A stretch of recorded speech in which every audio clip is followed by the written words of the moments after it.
I was reading this one. Everyone orthodox to themselves. This is John Locke and his American students on religion and liberal society by John Coleman. So far, it's been pretty good. I think I'm on the last chapter. He's talking about John Locke's influence or things like that.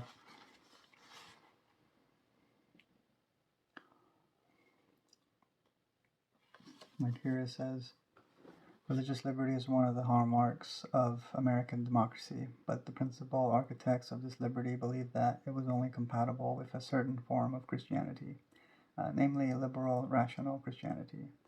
Conservative and post-liberal champions of the freedom of religion often ignore this point, sometimes even arguing that Orthodox Christianity was or should be at the root of democratic liberty. Everyone orthodox to themselves, John Coleman's close study of the religious views and political theologies of John Locke. Benjamin Franklin, James Madison, Thomas Jefferson shows otherwise. Coleman demonstrates that Locke and his three American students specifically took aim at the idea of orthodoxy, which they argued continuously tempted its believers to try to impose an artificial uniformity upon the religious diversity that naturally exists in society, and thought it necessary to advance a more rational, non-dogmatic Christianity, given that threat they saw religious orthodoxy posed to a free liberal society. It says, while recent arguments have endorsed the idea that there is a crisis of liberalism that can only be met by the revival of more orthodox forms of religious devotion, Coleman argues that,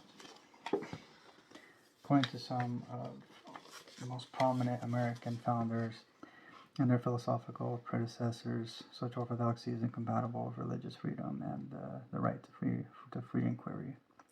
Everyone orthodox to themselves demonstrates that only a non-dogmatic rationalist Christianity could be made a friend rather than an adversary to the inalienable right of religious liberty. Coleman's work reveals how to reform of Christianity, and with it the inculcation of particular theological disposition is necessary to secure religious liberty and the right of free inquiry. The book also establishes the importance of Locke's reasonableness of Christianity for his larger argument for toleration. Because I see it, the American order as a Christian order, but I know it's got like non-Christian thought. Like Enlightenment thoughts, liberal thoughts, secular thought, right? Things like that. Yeah, but it's like, okay, but can non-Christian thought benefit Christian order, right? Because I look at even the Creed of Nicaea, right? This definitely has non-Christian thought in there and language. Because I know some people will attack the Constitution and say that it's just mainly an Enlightenment document or whatever, or a theistic document, but it's really not. Like based on the books I've read, it seems like God was present right during the Revolutionary War and the Constitutional Convention, right? These are the things that the founders of America say, right? Like they at least they talk about it. And I'm still trying to wake up. I'm just tired. Like I just worked out and stuff. Yeah, but that's what I'm saying though. It's like, because I read from here to kind of get an idea of what kind of Christian nation that these founders were looking, right? Like as far as if it must be a Christian nation, in what way, or American Christian nation.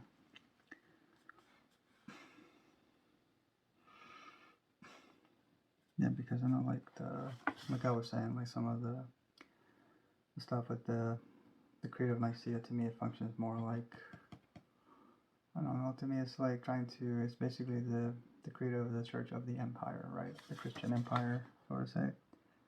Even though there's a lot of non-Christian things about it, but what makes it Christian, right? Like, how is it Christian with non-Christian thought synthesized to it? Like, does this used not to be Christian, or is it still Christian, right? That's the question that I'm asking. As towards the last chapter of his book, and it has a conclusion. And I don't know, expert on all of these things, like politics and stuff like that.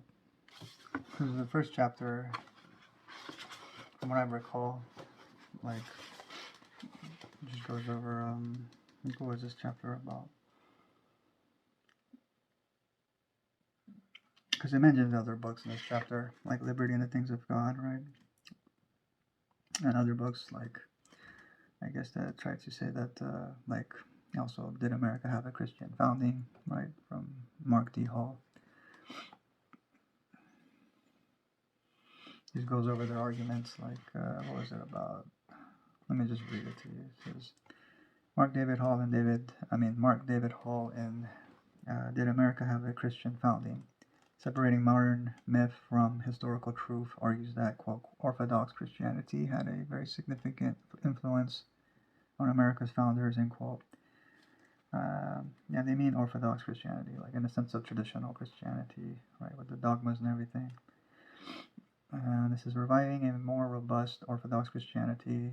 The presumed Christianity of most of the founders would serve to revitalize the original principles that undergird the American Republic. Coming to understand the influence Orthodox Christianity had on the American founding, according to Hall's argument, it would serve to properly educate citizens as to the role of Christian orthodoxy. Yeah, the role Christian orthodoxy must continue to play as in a healthy republican order. Central to this project is therefore reevaluating Madison and Jefferson's contributions to the founding, which he contends have overshadowed the more important contributions made by more traditional Orthodox Christians. Just as that Hall's claim that, quote, Orthodox Christianity, end quote, was a, quote, dominant, end quote, force in the thinking that contributed to the Constitution, cannot, however, finally account for how colonial liberalism gave rise to the liberalism of the founding. The argument for a Christian founding is therefore difficult to maintain in light of the larger history of Christian political theology. The problem can be more fully appreciated by looking at the theological sources used by Rob Wilken in his Liberty and the Things of God, the Christian Origins of Religious Liberty. He says that Wilken uses his sources to argue that for the Christian rather than Enlightenment origins of religious liberty, that we will consider in the second part of the chapter. Close scrutiny of the sources Wilken relies on rather than demonstrating the Christian foundations of religious liberty reveals a tension, if not antagonism, among orthodoxy, religious liberty, and free inquiry. The tension can be seen in the second reaction to the crisis of liberalism put forward by post-liberals and Catholic integralists that we will turn to in the last part of the chapter. As Patrick Deneen had argued, and why liberalism has failed. Liberalism's, quote, anthropological individualism, end quote, and voluntarism are responsible for dissolving traditional religious faith, undermining a culture of responsibility and self-restraint. In addition to any number of the other problems that ail modern society, Deneen blames the errors of liberalism for the decline in family formation, societal fragmentation, and a crisis of meaning leading to a rise in deaths and of despair from drug overdose to suicide. Whereas post-liberals like Deneen hope a return to more traditional forms of faith and community will preserve the freedom enshrined in the Constitution. Catholic integralism reveals that such hopes are not likely to be fulfilled. Integralists, in drawing upon the illiberal history of Christian political theology, make evident that arguments as to the role of orthodoxy in promoting a healthy political order must necessarily conclude in the need to protect such orthodoxy from the coercive influence of religious liberty and free inquiry. Integralists can then help to reveal where, when taken to their illogical conclusions, the arguments for a post-liberal order or a return to a supposed Christian founding must end. Yeah, but then it calls into question, like, what is orthodoxy, right? Like some of the things I like about it, like at least from John Locke's influence, is from what I understood, was humble inquiry and liberty of conscience, right? Yeah, because then you have the freedom to question what is orthodoxy, right? And like for example, like I was watching Sam Shamoun's channel, right? And he has like other Orthodox Christians like the Coptics and the Syrians, trying to help them like establish their positions on why exactly are like the Orthodox sort of like why they so divided, and like why are they divided, and then he's talking to like Coptics and the Syrians and then basically non-Chalcedonians, right? And then like he's gonna say like I'm sorry, I'm trying to gather my thoughts.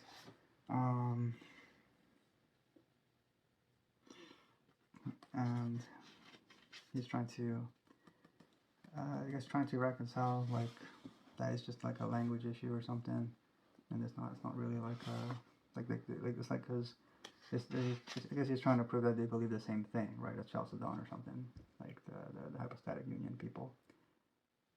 And then they still, like, to me they're still struggling with how to keep Jesus one person, right, one and the same person, to keep him, but they're really trying to just keep him God, right, because the whole thing with orthodoxy is that they're divided because they can't figure out how he's God and man, and the dogma basically cements like presuppositions about Jesus, like Jesus being God the Son or something, like pre-existent deity, like he is a God's son, right? And so they don't believe he's a man. They think that calling him a man, a human person, is heresy or something. And this all comes from their understanding of like church fathers, and like, I guess from what I understood from all the books that I read, it's like the Christian empire of that time was also a pagan empire, so it had like different creeds, or no, not creeds, Christians. They had Egyptian, Syrian, Latin, Greek, right, and all different cultures, different languages. And so they think it's just a language issue, but no, it's like it presupposes the idea, and how one side thinks he's God, but they think he's like, they're struggling with then how is he a man? One side thinks he's just a man, but not God, which is sort of closer to the truth, but because they don't make sense why Jesus is called God or something, or that having a divine origin, right? Like they don't account for that. So there's just all these little problems that that dogma is not actually solving, right? Because it's not the case that one side is wrong, one side is correct, the other side is wrong, right? It could be like both sides are incorrect. So that's why I said that for humble inquiry, right, and liberty of conscience, right? Like it would solve that problem, but it also will potentially expose what has been called orthodoxy, right? Because like say it's basically sacred fire, right? Liberty, that's what it seems to be symbolized as, right? Like the Statue of Liberty and stuff. Yeah, it casts light on what you are trying to hide, right? As dogma, and it helps bring to light what where the problem is, and they may not like the answer, right? Because then you'll have to say that orthodoxy is wrong on their presupposition. And like I was saying, I was listening to the stream, just watching them articulate how they believe with the monophysitism, right? Which is, to me, it's no different than diophysitism. It's just language, how they say it. So to me, it's a different form of diophysitism. It's just a different use of language. And this is why I'm saying, like, don't prove or change anything. It's still a false presupposition, because they want to say that he is God, right? Because there is also the issue, like, when that the American founders understood. It's the Founders on Religion, book of quotations. John Adams said it, like, yes, this one, and it's on the section when they're talking about Jesus. And this is John Adams to his son, right? He was talking to his son. Because I think when I was reading the other book, I think it's John Quincy Adams talked about how we need to stick to the biblical rule of faith or something, right? And it kind of offends John Adams, right? His dad. This was John Adams to John Quincy Adams, March 28, 1816. Adams Papers. It's a microfilm, Real 430, Library of Congress. That's the source. The quote is, he says, an incarnate God, an eternal, self-existent, omnipresent, omniscient author of this stupendous universe, suffering on a cross. My soul starts with horror at the idea. and it has stupefied the Christian world. It has been the source of almost all the corruptions of Christianity. And so even John Adams sees this problem that, yeah, this false Christ, right? This Jesus, this presupposition about Jesus being God in the way that traditional Christianity keeps insisting that they understand how he's God, right? That they keep promoting the dogma according to the church, right? That he's God in the sense that he cannot die, cannot, yeah, like he is divinely impossible, divinely omniscient, divinely omnipotent, right? You know how that deity can die or something. Basically, how they describe him in the incarnation or whatever, that God died on the cross, right?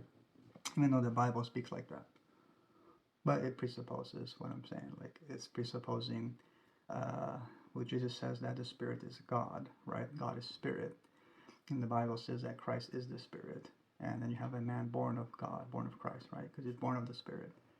And so you have to make that distinction when it says, in the Bible says that Christ died. Okay, well, you know it's not God that died, but it is the man. So you do have to make a distinction between a double subject, and that cannot be the same individual, unless you are particularly talking about the man, right? Because the question that I saw on that stream with Sam Shamoon, right? Because I told you this is the main source that led even to the first schism of the historical church, right? And it is based on a false presupposition. And one of these things that when they were arguing in the Nestorian conflict, even that guy, Cyril of Alexandria, like the one who was arguing against Nestorian, he even admits he gets his understanding from the fathers. But that is according to patristic tradition, which is like Paul says that the church is a light and pillar of truth, right? And to hang on to the traditions that have been handed down to them. But he's most likely talking to Jewish Christians, because the biblical tradition, this is from the Old Testament. That's why the Old Testament, I guess, is attached to the New Testament. And that is like because it is based on Hebrew thought, not really on Alexandrian thought or Greek thought or Latin thought, right? And so that's why they cause all this confusion, all these different Christians in the empire, and they cannot be unified based on the creed, because the language, like I think I was reading from the other book, Doctrine and Power, and how they keep complaining. They kept complaining about the language wasn't biblical, and it sounded like basically like the religion of the empire, or the pagan philosophical traditions. Like I think Constantine even admits that he liked the creed because it sounded similar to the God he's used to hearing about, according to that philosophical tradition. Like I want to say Platonic thoughts, I don't know, but I know I read that quote in one of these books where, yeah, Constantine approved of it, because I guess it's like they also use language that was I guess consistent also with pagan traditions, let's say. Now I'm not saying that that's entirely wrong, right? Because I understand, like you have a pagan emperor who counts himself as a Christian. He has a pagan empire, and he sees this, like, he talks about like the cross in the sky or something, right? He has the experience with providence, right, with Christ, or the God of Christ, or so to say, right? And now he wants to like have a new order for his empire, and he has the church, right? He makes it, even builds a church for the Christians, but it is the church of the empire.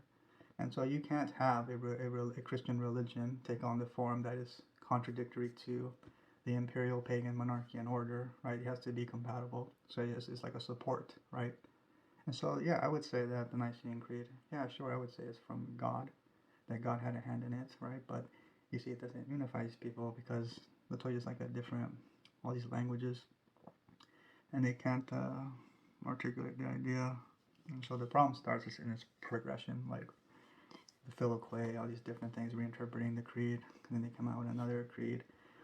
So I don't know, like I just don't think it was faithful even to itself, basically. Like, that's a struggle for every nation or empire or whatever, like that God blesses or something. It's just my opinion. Like it'll always struggle from its foundation to progress to be faithful to what it is, or to progress to be something better, because you always have people with different ideas about how they see, right, the founding, or how they see the empire, how they interpret the Constitution, how they interpret the creed, and you always, I guess, have those kinds of problems, right? But my own emphasis is what is best for the Christian order in America, right? And so that's why I read these books. And that's why I read from this quote from John Adams. So, like, even though he does not believe in the incarnate God dying, right, because he thinks it's absurd, but he doesn't, stop people from believing it because it is, I guess, something to do with the rights of conscience, right? Yeah, because I know, like, I listen to like Andrew Wilson, and I know he's a monarchist. He talks about a lot about might just makes, right? Might makes happen. Might, like, force. And he says that natural rights are a construct or something, a social construct. But trying to see, like, maybe I put it, but yeah, but the might, right? It don't like it don't give you, right? Like, you can't force true unity, right? Like, that only, like, what this book is saying is just it creates an artificial uniformity, like it's not really based on people's actual convictions. Like, they're only like the other book I was reading, Doctrine and Power. It said some agreed with the Nicene Creed because they felt pressured by the imperial order, or for the sake of unity, or like you know what I mean? Like, even if they didn't agree with it, they just say they believe it.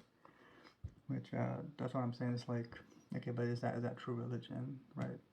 That you believe not what your conscience tells you to believe, right, or something like that. Like, God bears witness to the consciousness of man, right? That's why you can't, like, Constantine cannot make Athanasius accept the teachings of Arianism, right?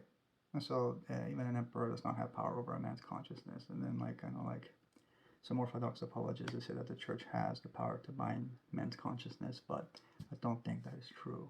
That's why you have all these, like, violent schisms, because people are convinced that what you teach is blasphemy, and they will not want to partake of it. That's why they break, to liberate themselves from putting on the spurious consciousness of a church, right? Because in the consciousness of a church, which is as the Orthodoxy, right, put on the mind of the church.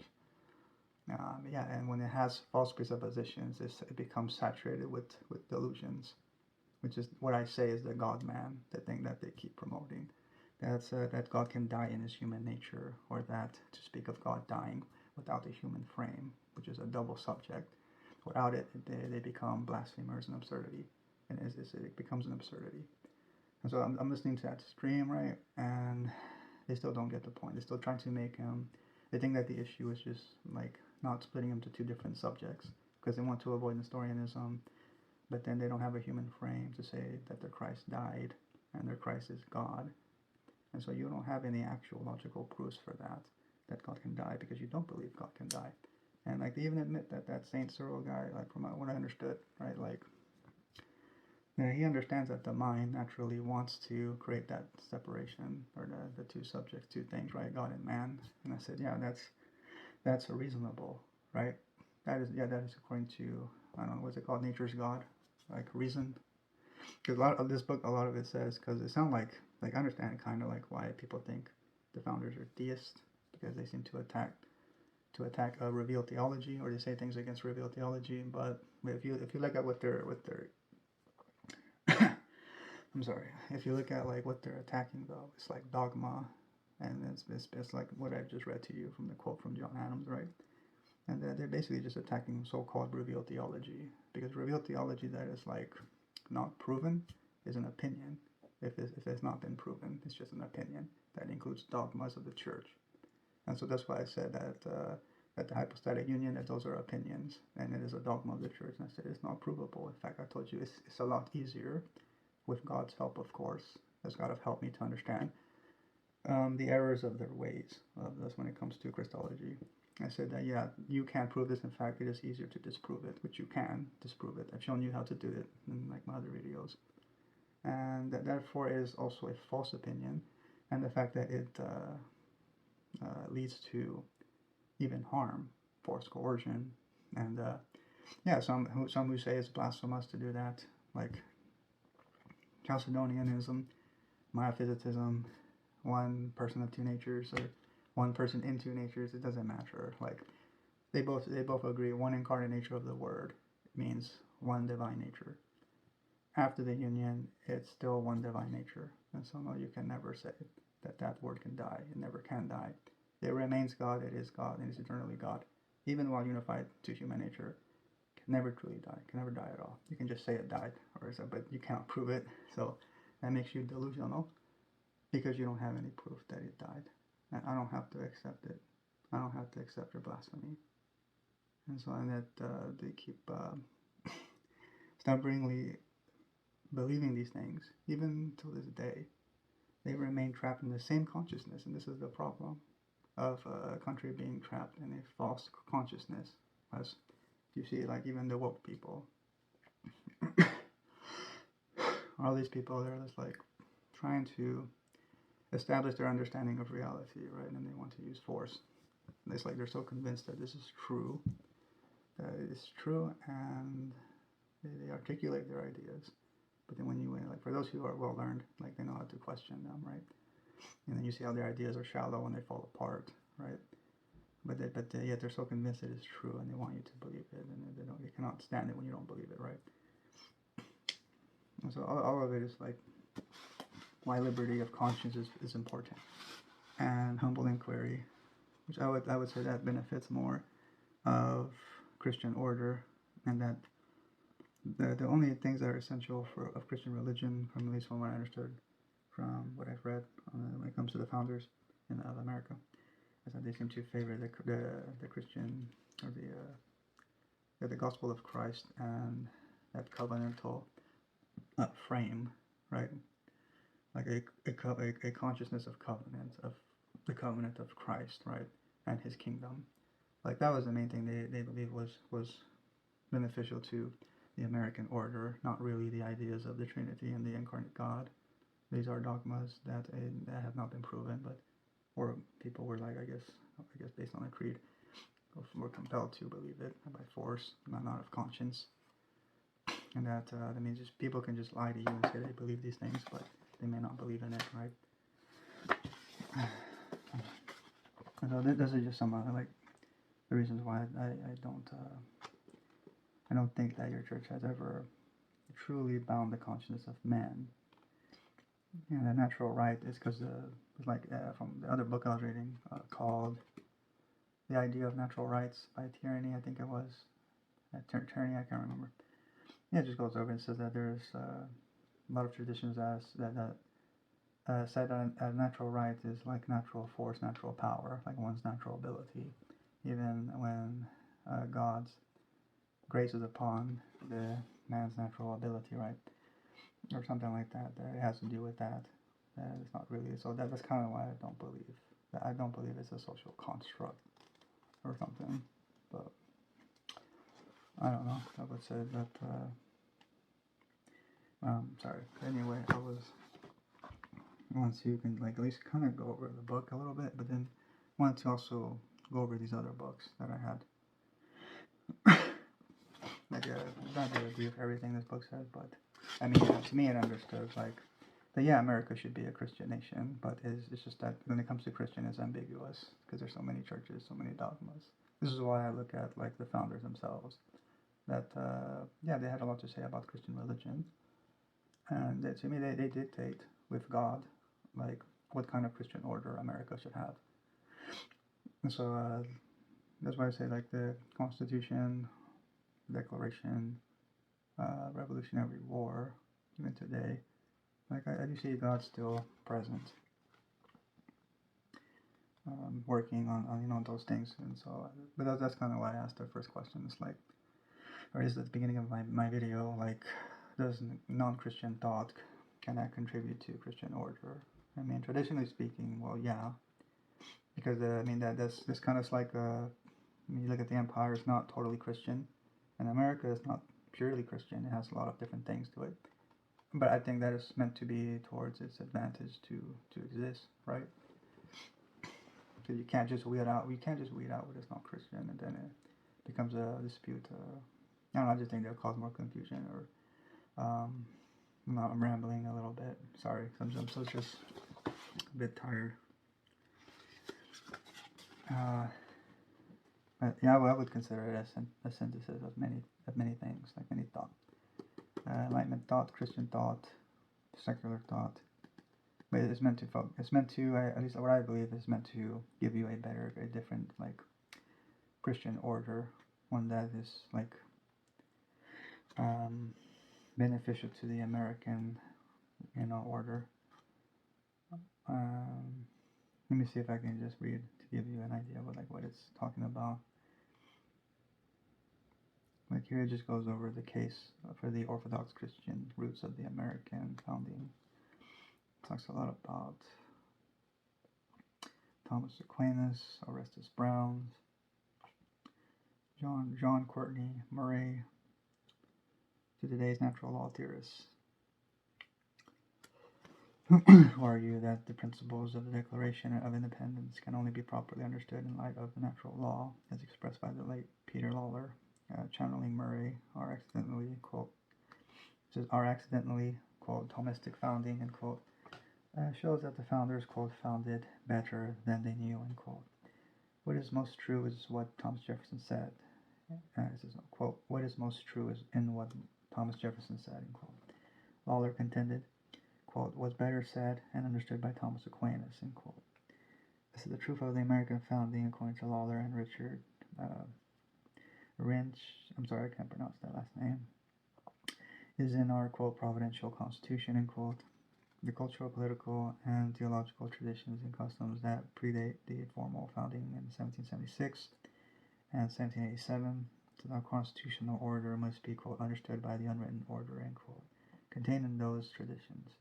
As with the post-liberalism of Deneen, the, quote, providential, end quote, constitution is thought to be principally threatened by the individualism of Lockean liberalism.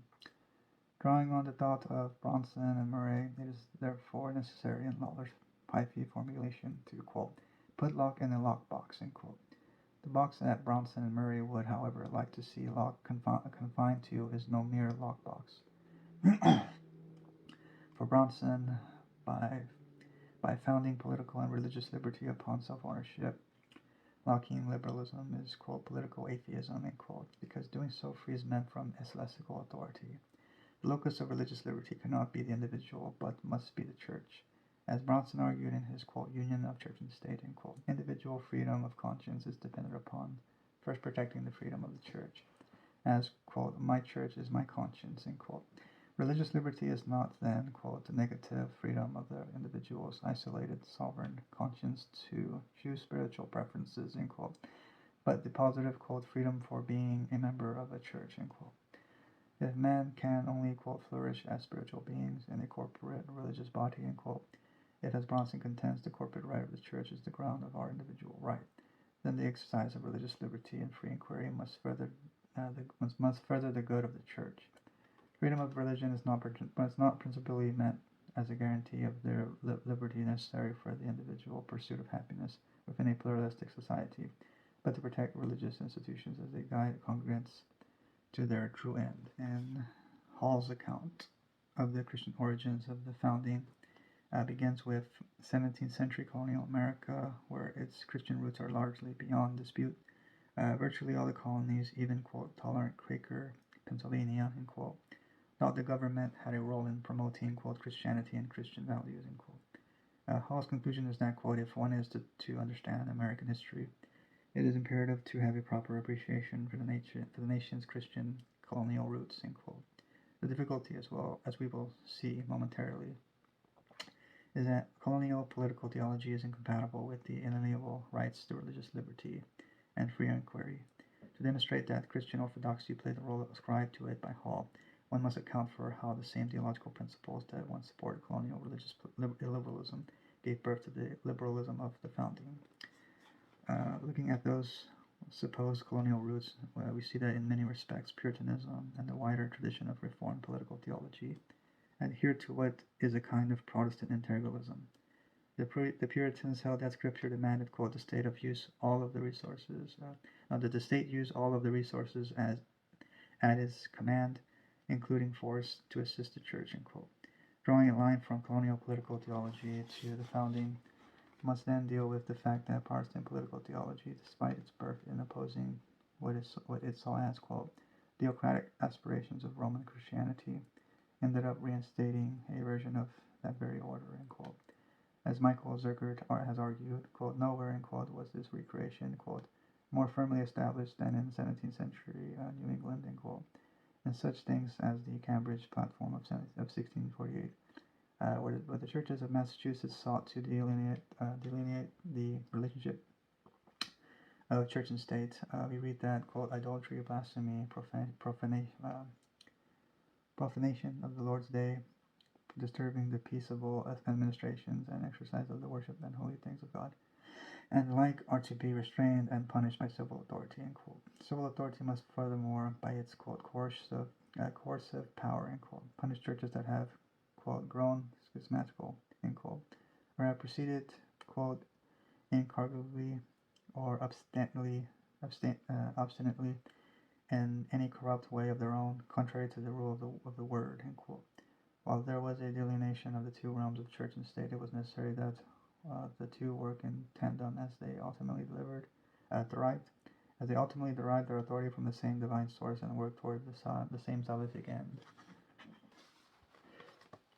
I guess I'll continue reading this part. It says, rather than use the admonition from the Gospel of Luke to, quote, compel them to come in, end quote, given its, quote, historical association with Catholic persecution, end quote. Protestants followed an understanding of the relationship between the church and the state derived from Isaiah's counsel that, quote, kings shall be thy nursing fathers and their queens thy nursing mothers, end quote.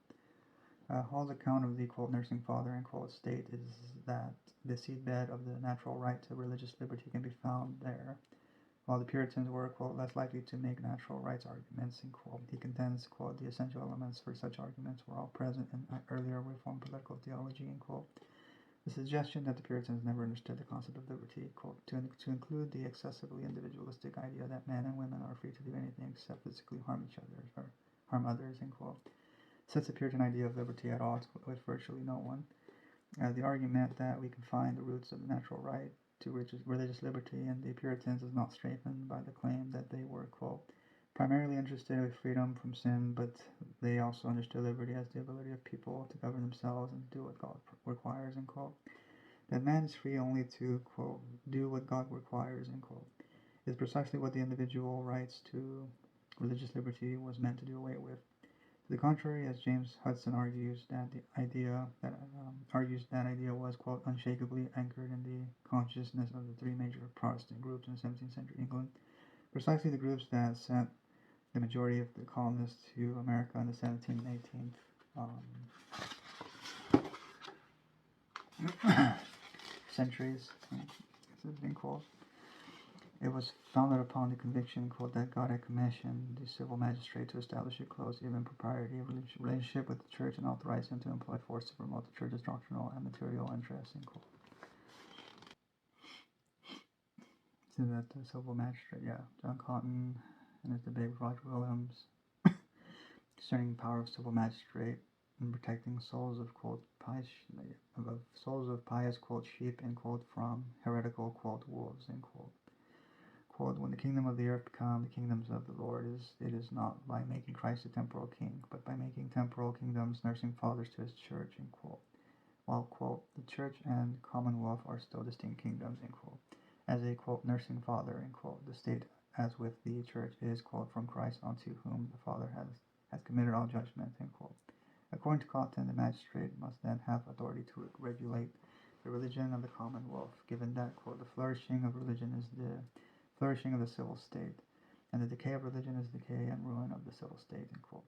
According to John G. Turner, talking about the Plymouth colony, is similarly considered, quote, Christian liberty as mandating very specific forms of worship, church government, and discipline, end quote. And this book says like, for the Plymouth colonists, therefore, quote, the main argument was not whether there should be only one religious option, but was that option should be and how government should penalize those who did not conform to it, end quote. Christian liberty was understood in this tradition as, quote, inextricably connected to social order and religious orthodoxy, end quote.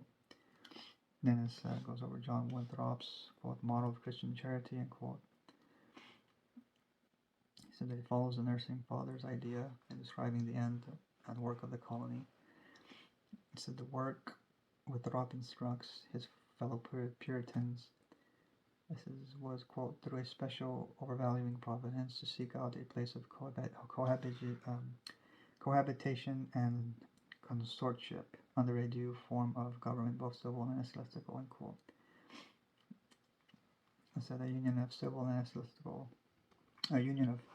ecclesiastical authority was necessary to advance the colony's end, quote, to improve our lives, to do more service to the Lord, end quote, so that they might, quote, work out our salvation under the power and purity of his holy ordinances, end quote.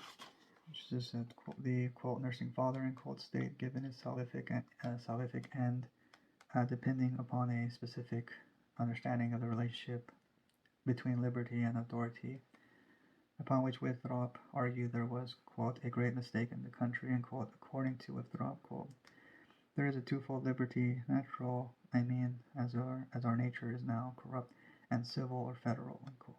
So natural liberty being a liberty, quote, to evil as well as to good, end quote, was such that it, quote, cannot endure the least restraint of the most just authority, end quote. Given man's beastly attraction to the evils of natural liberty, it must be restrained by laws, informed by divine revelation, civil or moral liberty. Quote, a liberty to that only which is good, just, and honest, end quote, by contrast is only found in submission to divinely instituted temporal authority. Subjection to the divinely inspired law is the, quote, liberty whereof Christ hath made us free, end quote. The political covenant is then an extension of the covenant made between man and God.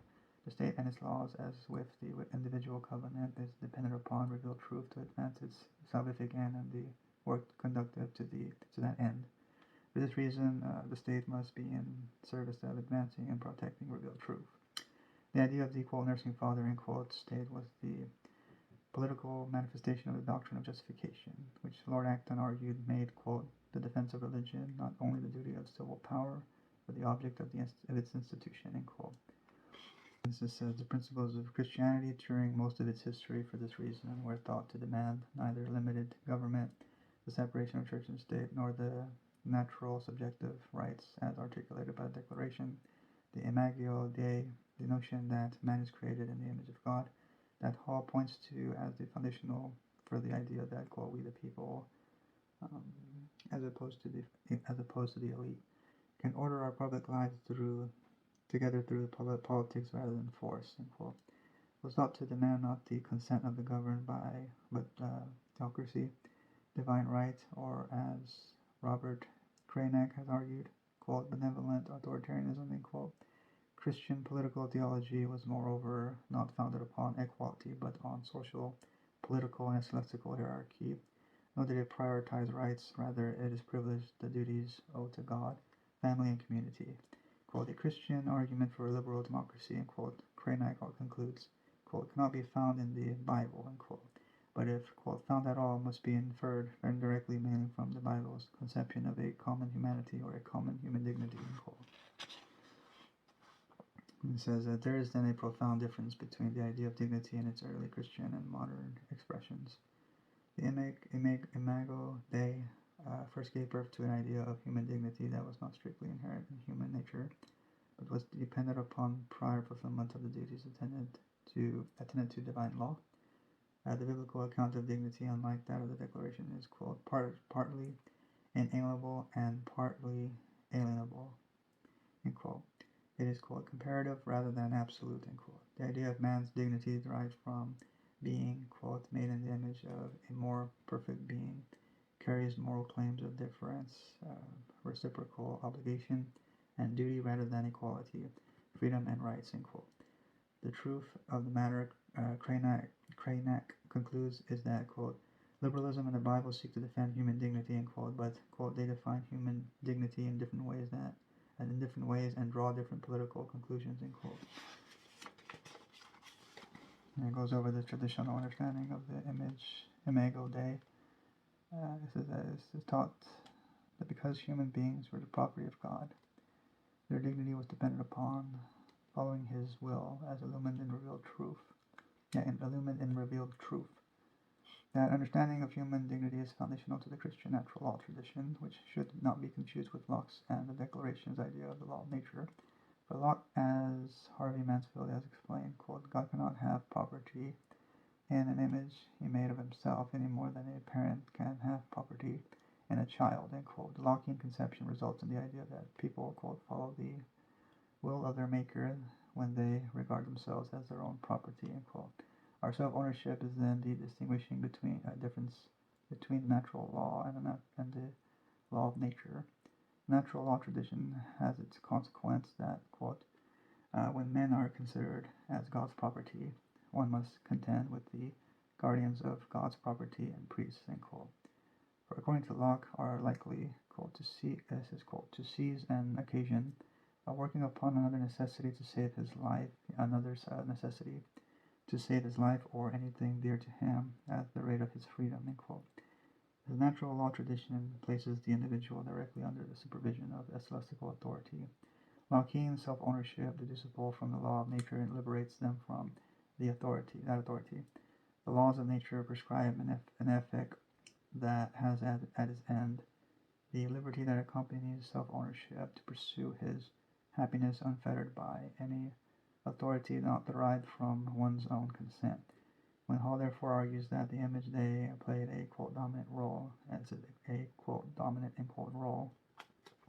in the thinking of the founding, it is necessary to show that the American founders had the traditional conception and its political and its lexical conclusions in mind. Hall does not, however, show the Constitution emerging logically from Christianity or Christian ideas, but only that the founders understood their ideas were, quote, compatible with the Christian convictions, end quote.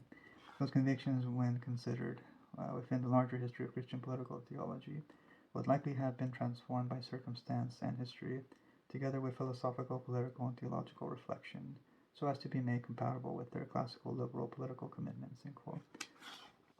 So it's a very interesting book. This is just the first chapter. Towards like the end, he's talking about, oh crap, I took my bookmark out. Yeah, but I'm almost on the fifth chapter. Fifth Time is in a dunghill. Talks about Jefferson's materialism, free inquiry, and religious reform.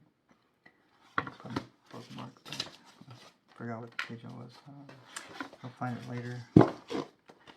Such is in fact the case is all but admitted by Hall when he turns to the subject that concerns us here, religious liberty, reflecting on colonial America's widespread religious establishments. Hall points to a continuation, albeit less extreme, of the policy followed since the Council of Nicaea of 32-5 AD, promoting by law, quote, true religion, end quote, discriminating against or even persecuting those who or who differed from the ruler's understanding of Christian orthodoxy, end quote. While mistreatment of the religious minorities was relatively rare in colonial America, religious persecution was a, quote, temptation, end quote, that colonial rulers at times succumbed to, end quote. Not end quote. This quote, fortunately, end quote, between the beginning of colonization and the founding, this quote, the way Americans approach religious liberty changed in important ways, end quote. Most notably, the growth of a religiously pluralistic society demanded that legislators pragmatically attempt to quote, deal with religious diversity, end quote. Quote, indisputably pious men, end quote, like Roger Williams and William Penn, therefore began advancing, quote, biblical, practical, and theoretical arguments for liberty of conscience, end quote, so that, sorry, there's kids outside.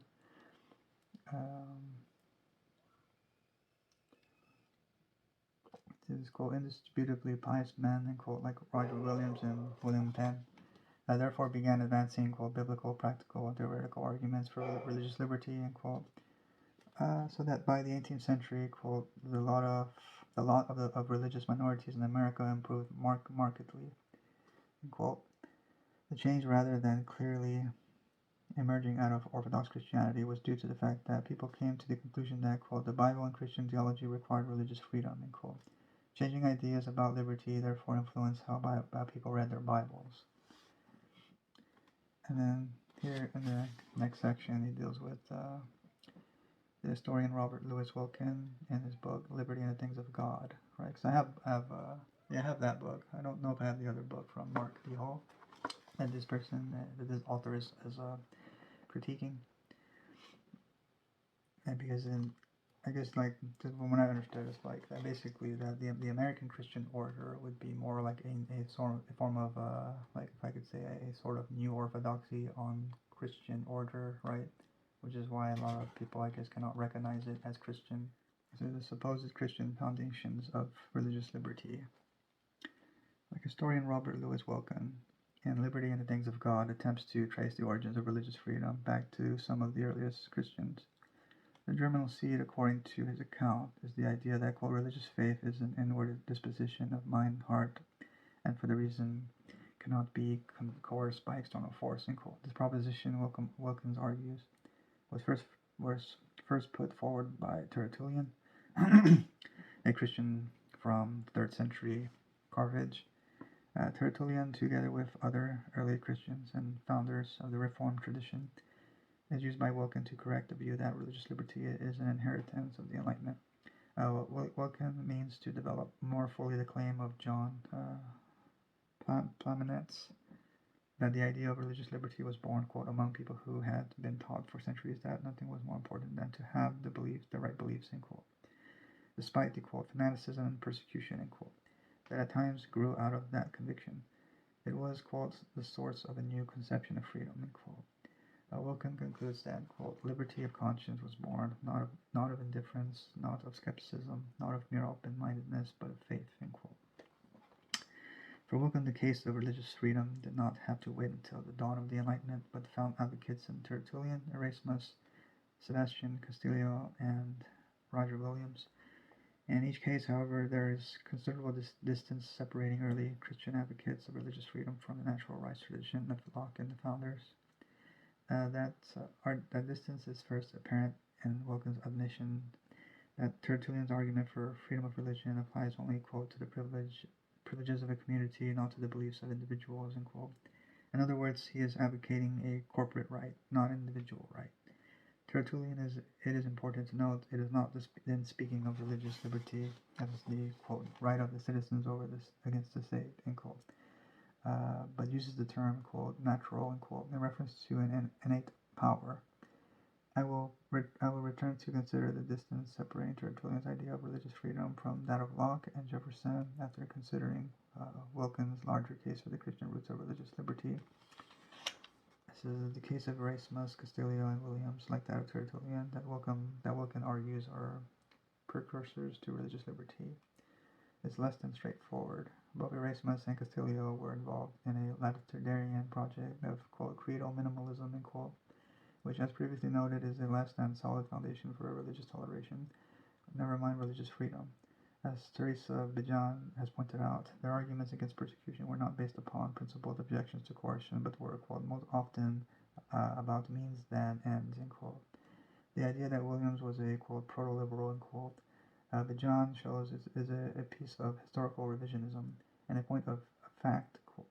Williams, by, quote, early modern standards, end quote, was a, quote, religious fanatic of exemplary intolerance, constantly alert to what he saw as others' irredeemable errors and motivated by an uncompromising determination to separate himself from them, end quote. Williams' argument against an established church was not motivated by an attachment to religious liberty, but was, quote, a product of a spiritual self-interest and the fear of that the godly would be sullied by being forced into communion with the unclean, end quote. Wilkin, for his part, tries to be careful not to press his case too far, as the, quote, use of the term religious freedom should not be taken to mean that in the early centuries Christian thinkers fashioned a doctrine of religious freedom, end quote, as such an idea was, quote, beyond their ken, end quote. He also reminds his readers that following their rise from a persecuted minority, quote, Christians seldom acted on the basis set forth by their early teachers, end quote. Despite these caveats, William maintains that the idea, quote, that faith cannot be coerced lodged itself deep in the Christian mind, end quote. The difficulty for this assertion is that those credited with being forerunners to the end architects of religious freedom, accepts that premise but does not connect it with religious liberty. Wilkin in this relies on the doctrine of two realms, or two swords, derived from Christ's admonition to render unto Caesar the things that are Caesar's. It is not necessary to enter into a detailed discussion of this aspect of Wilkin's thesis. Suffice to say that Christ's command did not clearly establish the separation of church and state in the minds of most Christians until well into the 17th century. Until that time, Christ's admonition was thought perfectly compatible with a variety of confessional states and religious establishments. Towards the theology of liberalism, Locke's reasonableness of Christianity. This is writing in his journal in May 1681. John Locke notes, quote, the three great things that govern mankind are reason, passion, and superstition, end quote. These principal sources of human conduct are not equally distributed. Quote, the first governs a few, the two last share the bulk of mankind and possess them in their turns, end quote. While it wasn't clear that the majority of people could be liberated from the rule of their passions, then the need to liberate them from superstition was necessary. Albeit difficult as it holds them, quote, most powerfully and produces the greatest mischiefs, end quote. Superstition, as Locke would relate in a letter concerning toleration, is the means by which priestly authority maintains itself and provides justification for the opinion that, quote, schismatics and heretics are to be outed of their possessions and destroyed, end quote. And he hopes to emancipate humanity from religious tyranny, introduce peace and concord among Christians, and lead them to embrace religious toleration must therefore confront such superstition. This is a year later. Locke identified the root of superstition as, quote, nothing else but a false opinion of the deity that renders him dreadful and terrible, as being rigorous and imperious, but yet impotent and easy to be appeased again by some flattering devotions, especially if performed with sanctimonious shows and a solemn sadness of mind, end quote. Quote, superstition, end quote, is therefore, quote, made up of apprehensions of evil from God and hopes by formal and outwardness addresses to him to appease him without real amendment of life, end quote. True religion, by contrast, as remarked in the letter, is defined not by, quote, external pomp, end quote, but by the, quote, regulating of men's lives according to rules of virtue and piety, end quote. Because he spelled virtue with V-R-T-U-E. I just thought that's because, as well, it's like, it's kind of odd, but that's how they he spelled it back then. And then this, I guess it ties into his, this is believing that one is justified by faith rather than a life lived according to Christ's moral teaching. Most people prioritize adherence to doctrinal orthodoxy over virtue. Given the inevitable disagreement concerning the faith that justifies orthodoxy, the presumption that belief in one's own sect,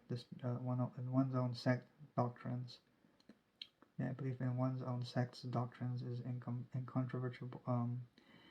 incontrovertibly necessary in order to be saved, naturally gave rise to sectarianism. Locke does not take issue with faith as such, but with the arrogation of infallibility each sect ascribes to their own confessions. He asks in the letter, quote, but if one of these churches has this power of treating the other ill, and ask which of them it is to whom that power belongs, and by what right, end quote. To which it is responded that, quote, it is the Orthodox Church which has the right of authority over the erroneous and heretical, end quote. Such an answer is dismayed as, quote, dismissed as, quote, great and specious words, end quote. As, quote, every church is orthodox to itself, to others erroneous or heretical, end quote. All churches believing their confessions true and others erroneous. Quote, the controversy between these churches about the truth of their doctrines and the purity of their worship is on both sides equal, end quote.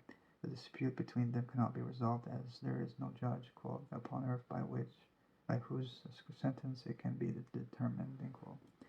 The judgment, Locke concludes, quote, belongs only to the supreme judge of all men, end quote.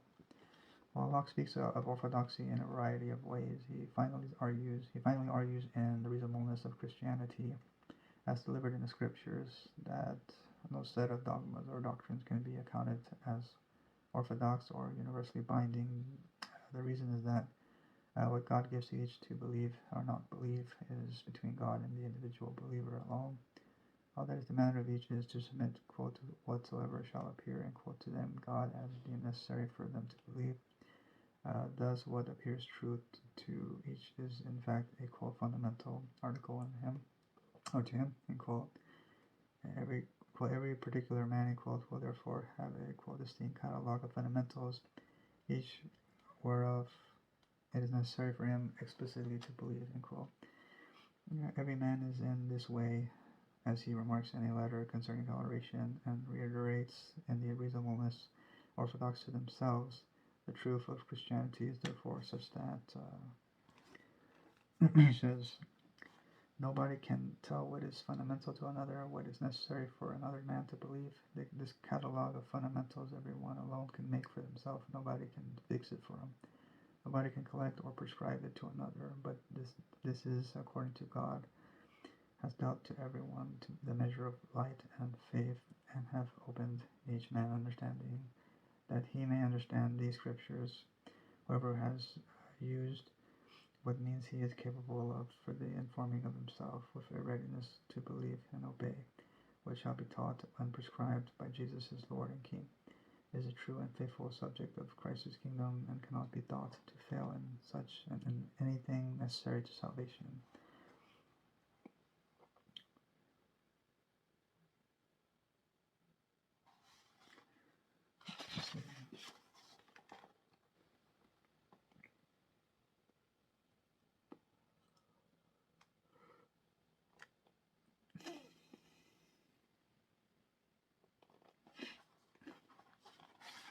I mean, he has like interesting thought, right? But even if I don't like agree with everything he's saying, um,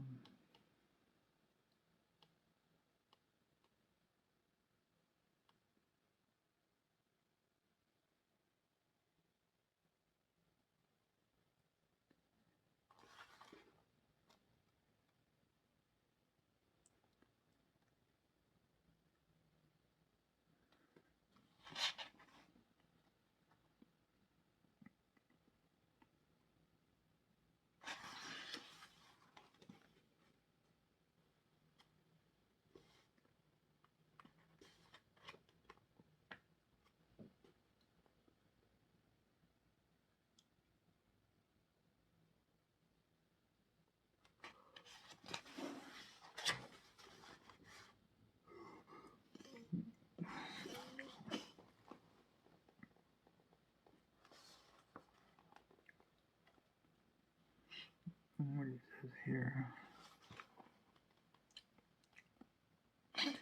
like he says here, according to in the book saying, according to the Orthodox, free examination is a heresy. Quote, a man is orthodox enough and without any suspicion till he begins to examine, end quote, that the highest obligation to, quote, the will of his maker, end quote, is the sincere searching after truth, Pitzlachian piety, such as it is against all forms of doctrinal sectarian Christianity. Difficulty, as expressed in the reasonableness, is that, quote, some man will not bear it, that anyone should speak of religion but according to the model that they themselves have made of it, end quote. The sincere pursuit of truth is the highest obligation, not only to our Maker, but to our own nature as a rational creature. As remarked in an essay concerning human understanding, he says, he that believes without having any reason for believing may be in love with his own fancies, but neither seeks truth as he ought, nor pays obedience due to his Maker, who would have him use those discerning faculties he has given him, to keep him out of mistake and error. He that does not this to the best of his power, however, he sometimes lights in truth, is in the right, but by chance. Whereas he that makes use of the light and faculties God has given him, and seeks sincerely to discover truth by those helps and abilities he has, may have the satisfaction in doing his duty as a rational creature, that though he should miss truth, he will not miss the reward of it. Just as the orthodox insistence on belief without understanding violates both one's duty to their maker and one's nature as a rational creature, Locke's Reformed Christianity means to replace the theological orthodoxy for the autonomous, sincere search for truth in matters pertaining to individual theological belief. What Locke will argue is that each is only responsible to believe what God has given their individual understanding to believe. We are now prepared to turn to the reasonableness. Here he talks about the reasonableness of Christianity of Locke. I mean the reasonableness of Christianity. I guess it's like Locke's writing.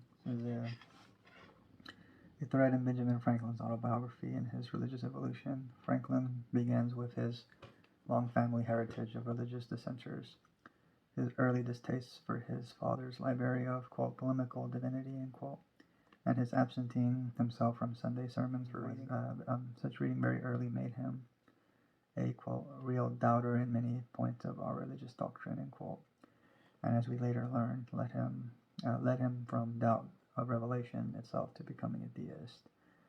Franklin's early irreligion is mixed with a provoking outspokenness, resulting in his eventual flight from Boston after having earned a reputation among, quote, good people as an infidel or atheist, end quote. His adolescent boldness mellows when he realizes, after having corrupted some of his friends and fallen into a rather dissolute life himself, that deism might be true, but is not very useful. Thus prompted to undertake an, end quote, arduous project, end quote, of moral reform. He tells us that his new disposition towards the various denominations of Philadelphia was such that he didn't want others to think poorly of their own sect. There is, however, an important caveat in this professed respect of all sects, and it is dependent upon the degree to which their promotion of virtue is, quote, mixed with other articles which, without any tendency to inspire, promote, or confirm morality, serve primarily to divide us and make us unfriendly towards one another, end quote. To show how orthodoxy tends to undermine virtue, Franklin turns to the example of Minister Jedediah Andrews of the Presbyterian Church, just as Andrews encouraged Franklin to come back to the Presbyterian Church. And Franklin attending Andrews' church, right, listened to the sermons. He was there for like 5 Sundays in a row. So it's just Andrews just basically failing to win over Franklin's continuous attendance. It says that Franklin was, quote, disgusted, end quote, with Andrews' sermons. Aside from being uninteresting, they were unedifying, as they consisted only of polemical arguments as to peculiar doctrines held by Presbyterians. Even where Andrews picked a part of the New Testament that clearly focused on admonitions to virtues, he managed to use the text to adhere doctrinal matters regarding keeping the Sabbath, attending public worship, partaking of the sacraments, and paying due respect to God's ministers, things Franklin was not wont to do. Quote, not a single moral principle was inculcated or enforced, end quote. Franklin complains as these sermons served only to make men good Presbyterians, not good citizens, end quote. Good Presbyterians, it turns out, do not make good citizens. This is a Franklin later tells us of a young Presbyterian minister by the name of Samuel Hemphill, who arrived in Philadelphia in 1734 from Ireland. He proved very popular not only among Presbyterians, but among people of, quote, different persuasions, end quote. Franklin uncharacteristically came out on Sunday to hear him, and pleasantly found that Hemphill's sermons were the opposite of what disgusted him in Andrews. Where Andrews' sermons were all doctrine and dogma, Hemphill's touched on nothing more than morals. Omitted in Franklin's telling of the episode is that Hemphill had been invited to Philadelphia by none other than Andrews himself. For the very reason that Franklin was impressed by Hemphill, he would be brought before the Philadelphia Synod of the Presbyterian Church by Andrews for heterodoxy. Franklin would come to his defense. So the character of that defense can be seen in a letter composed to ease Franklin's mother's worries that his intervention in the case was evidence of her son's own heterodoxy. Writing in April 1738, Franklin begins not by denying that he might have imbibed some erroneous opinions, but by admitting that he most certainly is not without error. Doubtless I have my share, he admits, and given, natural weakness and imperfection of human understanding, He imagines that, a man must have a good deal of vanity who believes, and a good deal of boldness who affirms that all the doctrines he holds are true, Failing to accept what we are all subject to error, given the influences of education, custom, books, and company, is to presume one's infallibility, That none of us are infallible individually or corporately. United into a church demands that when it comes to doctrine and the necessary articles of belief, an alternative standard than truth must be used to judge others. The only just way to judge another person's religious opinions is by their influences and effects, If you consider them theologically unsound, but see, none tend to make him less virtuous or more vicious, You should remain satisfied that none are, dangerous, Franklin hopes that, such is the case with him, And he assures his parents that if he could change his opinions such as to meet with their approval, he would surely do so. But since it is no more in a man's power to think and to look like another, all that can be expected of him is to maintain a, mind open to conviction, The difficulty is that men do not choose their beliefs any more than they choose the shape of their faces, while one must seek out the truth and continually offer one's opinion to rational scrutiny. Where the mind finally comes to rest is outside of the will's control. Given that no one chooses their own beliefs, no one can cast blame upon another for their errors, so long as all sincerely seek the truth and remain open to alternative or contrary evidence. Nothing more can be demanded of them. Their minds have been given to them by God. The diversity in electably found in matters of belief must be divinely ordained. When this basis, Franklin asks his parents that should he persist in what they regard as theological error, that they extend their usual charity rather than blame. This is turning to his mother's worries about the heresies of Arianism and Arminianism. She suspects her son has come to embrace. Franklin denies he knows what such things entail. What he does know is that, vital religion has always suffered when orthodoxy is more regarded than virtue, Those like his mother who define true religion by doctrine have failed to heed the central message of the Gospels. Franklin, however, like any good son, is not so bold as to say openly.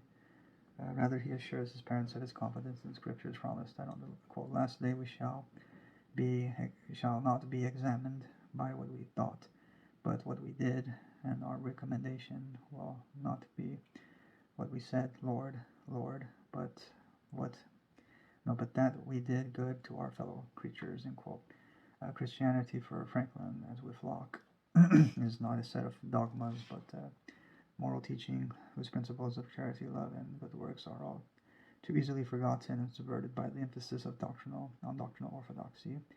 In point of fact, an orthodox privileging of belief over virtue undermines, vital religion, which is little concerned with the various species of so-called heresies be they Arianism or Arminianism.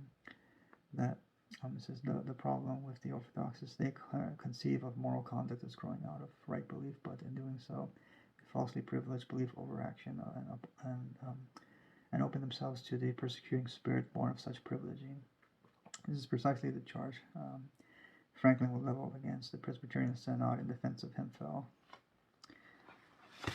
And then just goes over that and the exchanges he had with defending the Hemphill.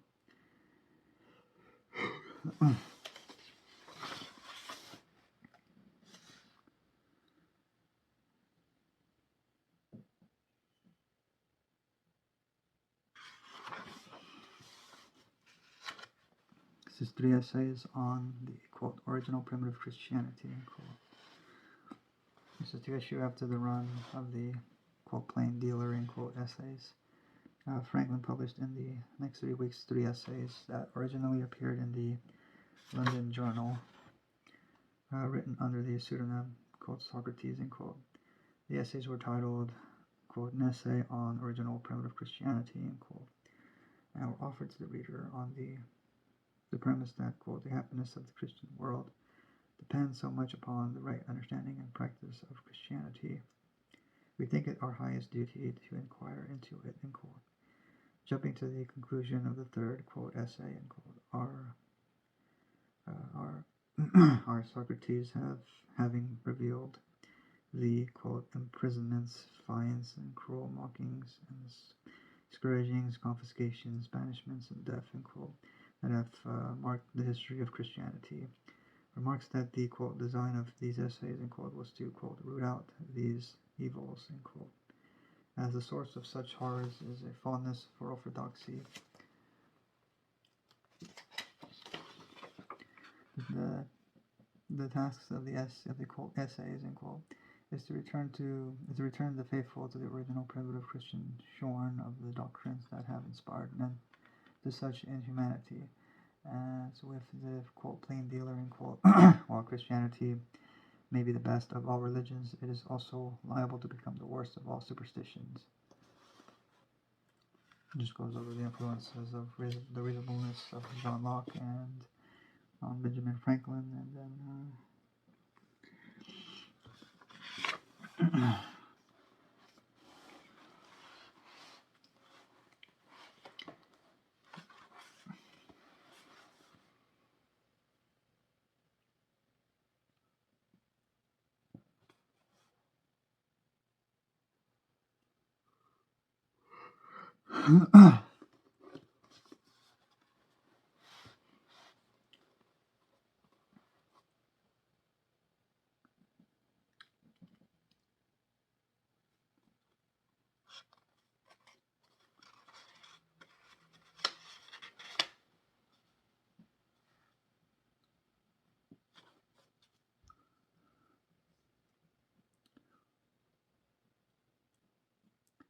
this is the letter to a friend, is therefore arguing that any church that claims a communal right of excommunication is essentially declaring itself infallible.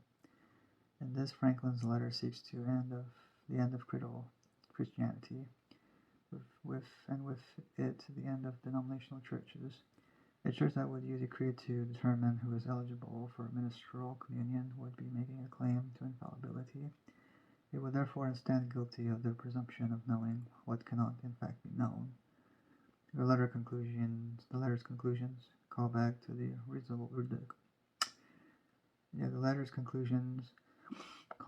reasonableness, which argued that it is presumptive vanity on the part of those who, quote, assume the title of orthodoxy to their own set of opinions, as if infallibility were annexed to their system, end quote.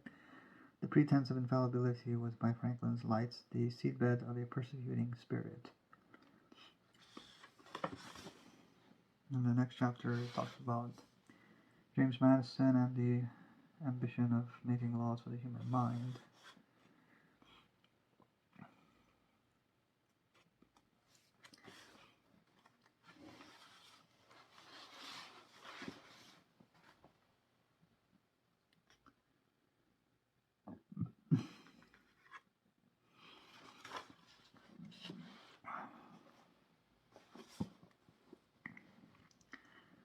Let me see.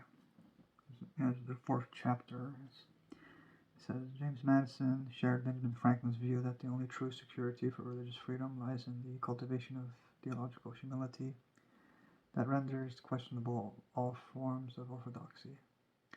In his most famous statement regarding religious liberty, the Memorial and Remonstrance against religious assessments, he attempts to convince his fellow Virginians that not only is devotion to religious truth in keeping with religious liberty, but such devotion in fact demands it.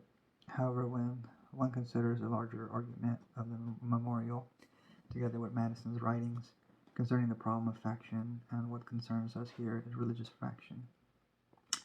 So the union between such devotion and liberty becomes less certain. What we find across his writings on religious liberty and the problem of faction is that such liberty is threatened in its fundamental foundation by religious orthodoxy, born of theological and epistemic hubris. While Madison proposes legal and institutional solutions to religious factionalism, his ultimate hope, as he related to Thomas Jefferson in January 1786, was that the citizens of the Republican order, in embracing theological and epistemic humility, would give up the, quote, ambition of making laws for the human mind, end quote.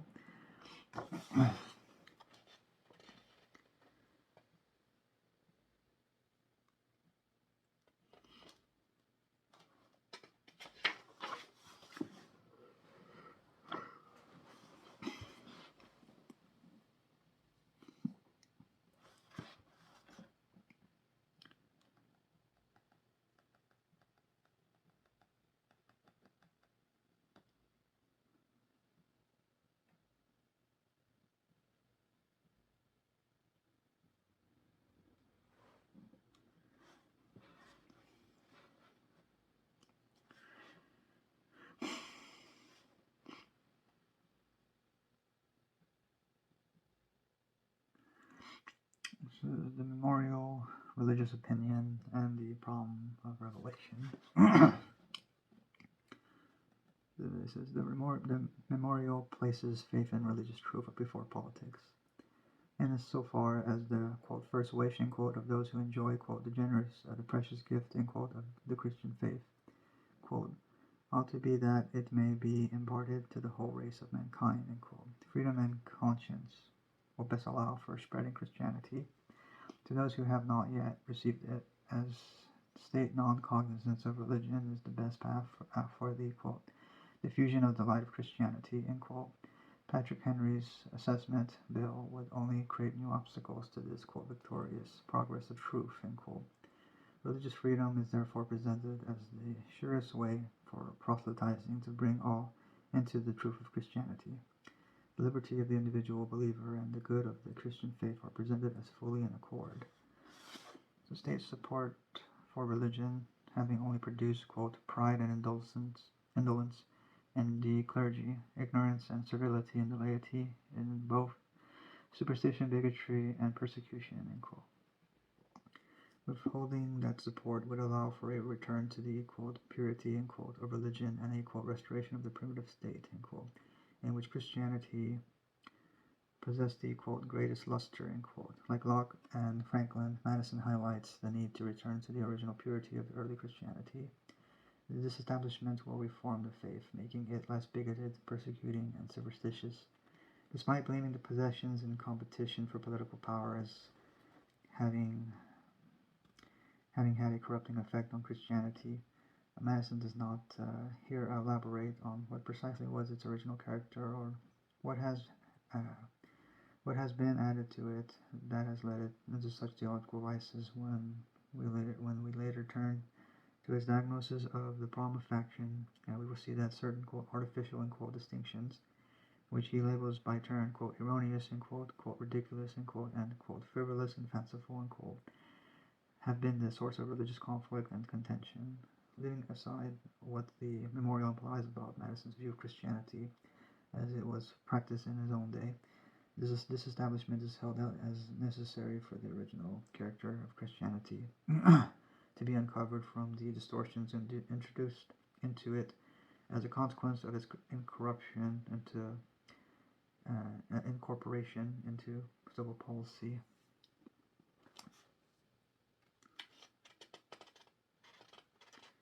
This is that the argument that this establishment will allow for the diffusions of a pure Christian light and return it to its original luster suggests that there is a truth to be discovered that has been lost or covered over by sectarian distortions. By uncovering that original faith, Madison claimed that this establishment will bring unity to the faith. That claim is, however, undermined by what he contends is the foundation of the natural right to freedom of conscience. It would appear that beneath the more traditional rhetoric of the memorial is a more far-reaching teaching that seeks to limit religion's influence over public life. It is subject of considerable debate whether the more traditional arguments of the memorial were either, quote, concocted merely to please an evangelical audience, end quote, or are representative of, quote, Madison's real, though carefully concealed views on religion, end quote.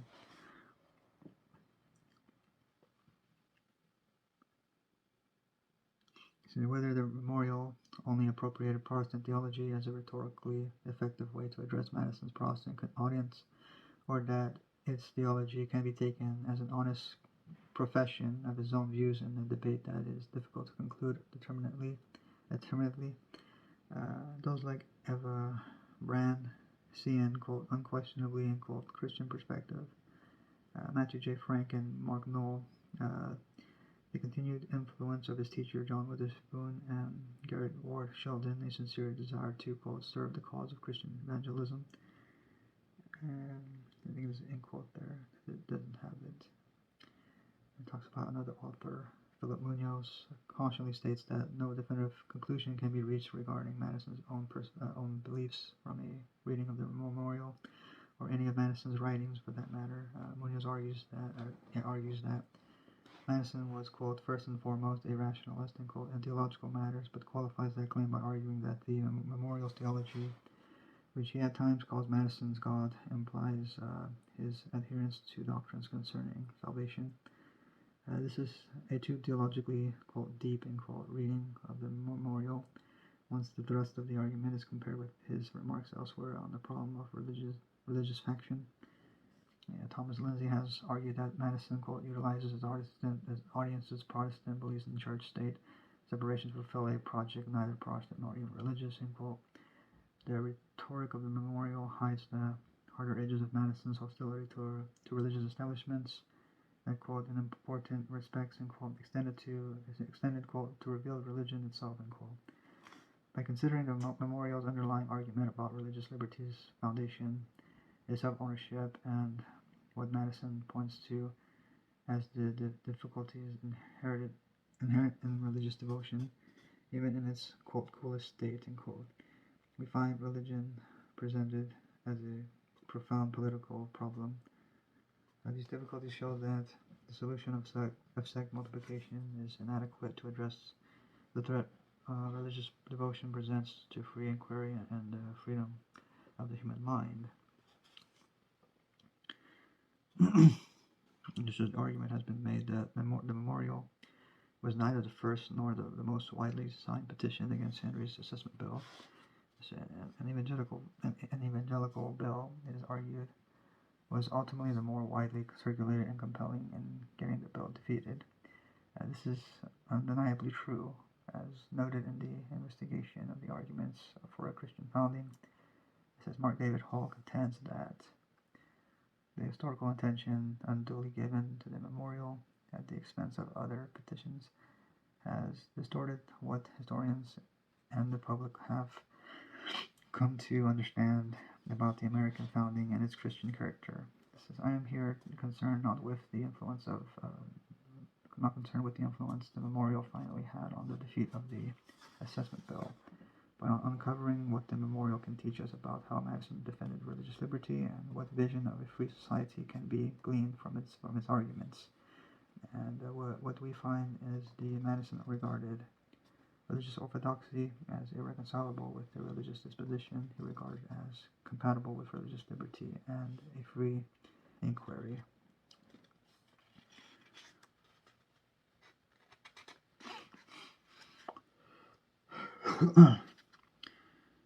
It says, religious liberty, the memorial begins, is founded upon the truth that, quote, the religion of, or the duty which we owe to our Creator, and the manner of discharging it can be directed only by reason and conviction, end quote.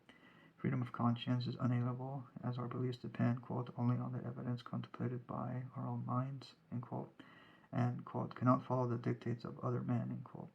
As such, quote, the religion of every man must be left to the conviction and conscience of every man, end quote.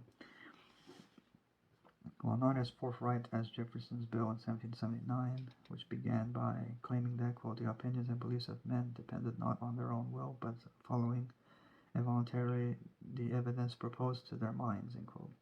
The logic of the memorial terminates in the same conclusion. The right to freedom of conscience is inalienable because what one believes is not voluntary or chosen. How the nature of things appears to the individual, understanding not being subject to the will. What each believes are the duties owed to the Creator is a consequence of what strikes the mind as true. Given the fact that the individual understanding can only apprehend things as they appear to it, we cannot surrender our religious opinions to the dictates of other men. Madison's argument is akin to what Locke had argued in an essay concerning toleration, that, quote, no man can give another man power over the other, can give man power over that over which he has no power himself, end quote. No one can command our understanding because we cannot command it ourselves. So long as each is free to follow the evidence, there will naturally and inevitably be evidence convincing to some rather than others. As expressed in the memorial, quote, we cannot deny an equal freedom to those whose minds have not yet yielded to the evidence which has convinced us, end quote. The mind, quote, yields, end quote, to the evidence contemplated. The individual does not command it. The last chapter is on Jefferson's let's see. And this last chapter is on Jefferson's what is it called? Diamonds from the Dunghills, Jefferson's materialism, free inquiry, and religious reform.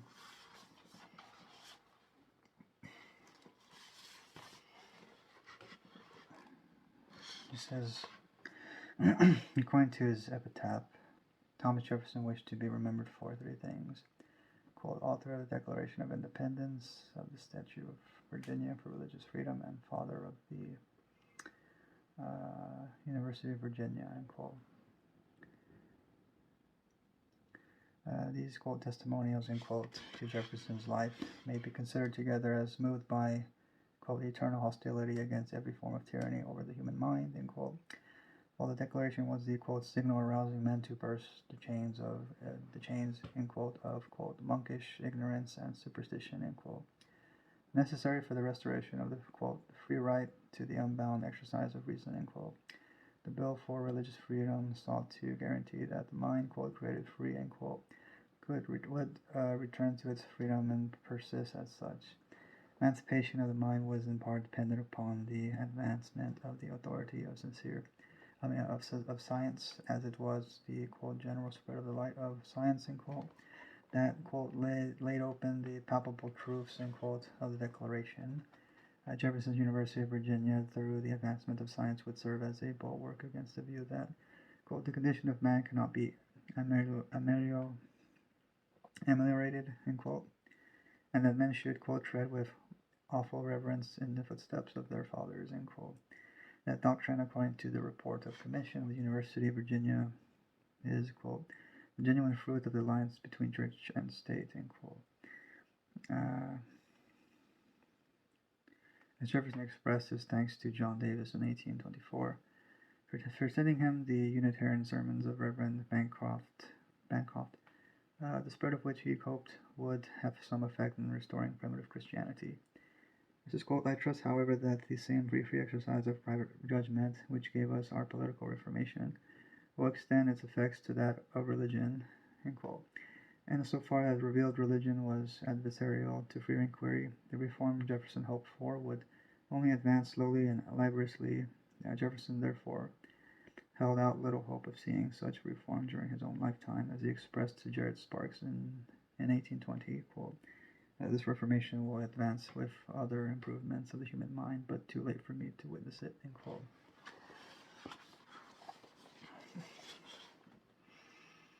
And later on in the chapter,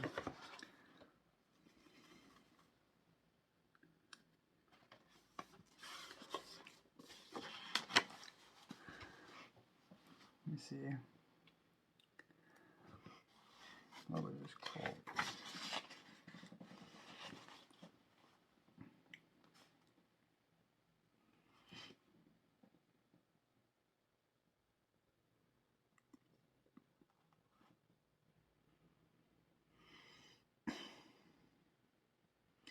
says the most imaginary of the mind's supposed powers is a continued belief in the supernatural gift of inspiration.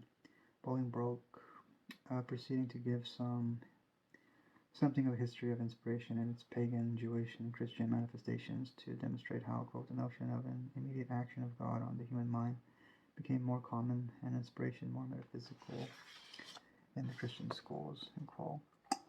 The reason why this is so is that the Christian religion assumed a closer relation between the divine and human minds, which was taken eventually to demand the idea of the immateriality of the soul. While ridiculing pagan and Jewish notions of inspiration, they at least were often said to manifest in a sensible manner, and therefore allowed for inspiration to be confirmed or rejected by an object of sense. The need for and possibility of sensible demonstrations of inspiration were foreclosed. According to Bolingbroke, with the Council of Nicaea's adoption of the Trinity as a result, quote, inspiration became invisible and the notion purely metaphysical, end quote. Consequently, it became, quote, more remote from human comprehension, end quote. The proof of inspiration is then completely divorced from the sense and experience to which it was at least tenuously tied in the pagan and Jewish faith, and now rests solely on, quote, authority and opinion, end quote. Jefferson's criticism of spiritual and material Christianity had as its leading edge his rejection of the Trinity.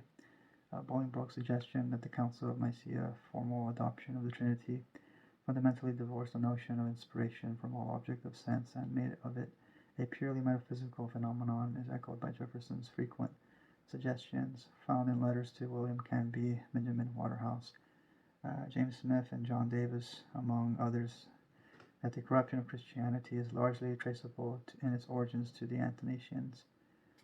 His characterizing the heresy of spiritualism as Athanasian point to Athanasius of Alexandria's participation at the Council of Nicaea in 32-5 AD. The Athanasians are, for Jefferson, responsible for the introduction of the heresy of spiritualism into Christianity, which, as Jefferson uses it, is synonymous with immaterialism. Trinitarianism and immaterialism are therefore, in Jefferson's understanding, linked in such a fashion that the maintenance of the former necessarily involves the latter. He appears to have learned from Bolingbroke the association of the two. The reform of Christianity's central dogmas must then eventually culminate in a reestablishment of the materialism of the first Christians. Returning to Bolingbroke, that God acts and how he might act on the human mind to inspire is therefore reduced to nothing more than a, quote, metaphysical or theological secret, end quote. Such notions of inspiration led some to be persuaded that, quote, the spirit or the breath of God, which blew into the face of the first man and made him a living creature, might blow likewise on extraordinary occasions and in an extraordinary manner into the faces of some of his posterity, also as into chosen vessels, end quote. The effect of this breath, according to its advocate, quote, was to fan into a flame the latent sparks of a certain fire that had been kindled into the original constitution of man, end quote, such that, quote, they might have proved to themselves and others the inspiration of Christian saints, to whom sublime mysterious truths were revealed, end quote. If one were to then try to write a history of inspiration, one would be left with a collection of such extravagancies and absurdities as might be sufficient to make our species forfeit the character of reasonable creatures, end quote. Jefferson picks up Bolingbroke's argument here in the second entry from Bolingbroke. If inspiration is used to denote an, quote, extraordinary action of God on the human mind, end quote, any attempt to persuade others to accept its veracity must be such that the, quote, phenomenon must be apparent, and the proof that it exists or has existed must be such as no reasonable man can refuse to admit, end quote. Jefferson then transcribes the conclusion to this line of Bolingbroke's argument, which states that no arguments, either a priori or a posteriori, can be deemed acceptable when it comes to judging the truth of inspiration. Quote, there is then no possibility of proving inspiration a priori, and the proofs that are brought a posteriori are no more decisive to Christians than those which the Stoics brought in favor of vaticanation, and divination were to them, nor than those which the Mahometans and the worshippers of foe being of the same kind are to them. End quote. The inclusion of divine inspiration into Christianity was by Jefferson's accounting an error traceable back to the circumstances of Jesus' birth. The Jewish faith he was inculcated into, Jefferson wrote to William Short in 1820, quote, was founded in the belief of divine inspiration, end quote, so that while Jesus began not wishing to impose himself upon men with claims of divine inspiration, he may have, as a consequence of his own enthusiasm and eloquence, in time mistook, quote, the coruscations of his own fine genius for inspirations of a higher order, end quote. Jefferson had suggested much the same to Peter Carr when instructing him how to read the New Testament. He was to compare it to, quote, opposite pretensions. This is, end quote. This is one, those who say he was begotten of a virgin, suspended the laws of nature at will, and descended bodily into heaven.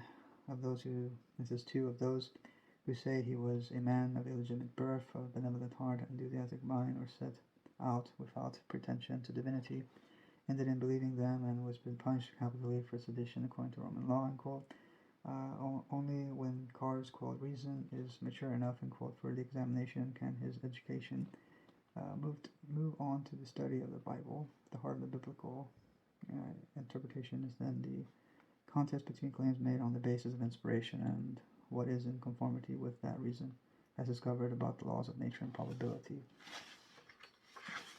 So thankfully, and he is, quote, astronomer enough, end quote, to know how, contrary to the laws of nature, the supposed miracles fall outside the, quote, law of probability, end quote.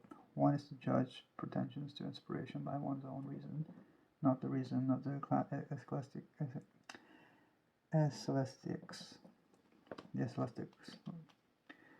While arguments against inspiration based upon a priori and a posteriori reasoning may confirm that all claims to inspiration are unintelligible, and therefore, quote, metaphysical secrets, end quote. Such arguments leave untouched the possibility of congress between the divine and the human mind. That possibility is the subject of part 8 of Bolingbroke's essays, and that it is where the young Jefferson continues in his commonplace book. The entries are drawn from Bolingbroke's arguments as to the likelihood of a thinking substance. The materiality of the soul, Jefferson learned from Bolingbroke, is the foundation upon which rests the physiological argument against inspiration. Bolingbroke couches the debate between materialists and immaterialists as that between the Lockean/Newtonian, end quote, experimental knowledge, end quote, founded in experience and inductive reasoning versus the hypothesizing artifice of Descartes. The objects that separate the two methods are, on the one hand, corporeal nature, and on the other, quote, essences, being in the abstract and spirit or immaterial substance, end quote. Such essences Bolingbroke associates with the, quote, schoolmen, end quote, who do little else but fashion, quote, hard words, end quote, to perplex the mind, or as Jefferson more bluntly expressed to John Adams, quote, to talk of immaterial existences is to talk of nothings, end quote. Such, quote, essences, end quote, passed down from Plato through the scholastics are the, quote, nonsense, end quote, the priesthood peddles to maintain the theoretic thraldom spoken of in the letter to Duffield.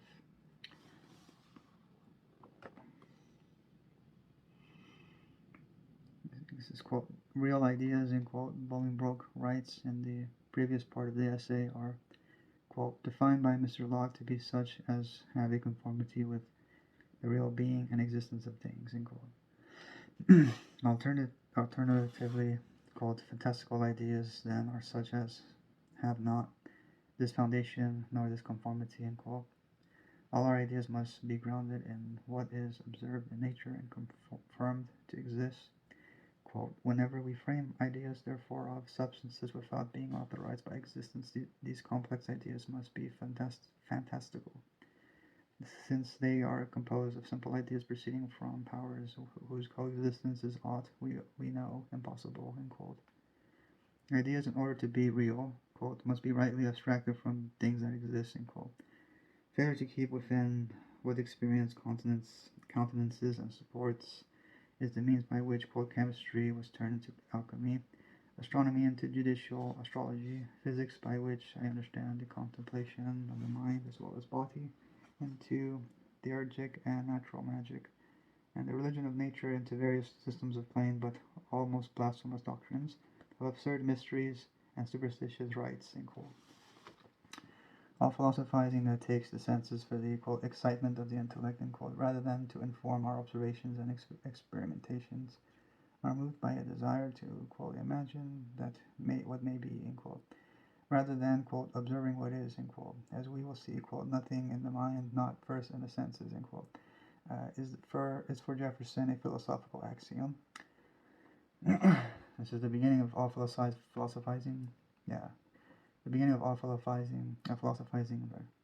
According to Bolingbroke, is reflecting upon man's own nature and the bodies that surround him. The very first impression of bodies is that they possess the properties of solidity, extension, vigor, visibility, and mobility, reflecting on the operations of their own minds. However, the philosophers discovered that none of the properties of matter apply to the mind.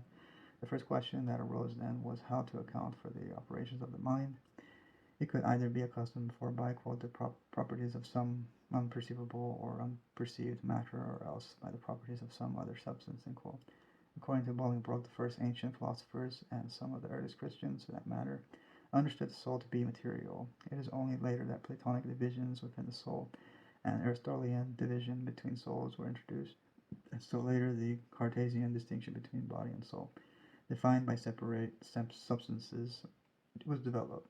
Once so divided and distinguished, quote, a vast profusion of souls developed, end quote.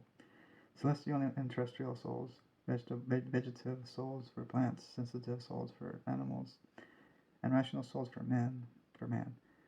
As philosophers try to account for this newly hypothesized unextended and therefore immaterial substance, the immateriality of the human soul was deemed by some necessary to give it the luster of this divine original and to make sense of the notion that man is created in the image of God. The history recounted by Bolingbroke appears as a progressive movement away from what can be inferred as possible on the basis of sensation and experience towards the artifice of the imagination.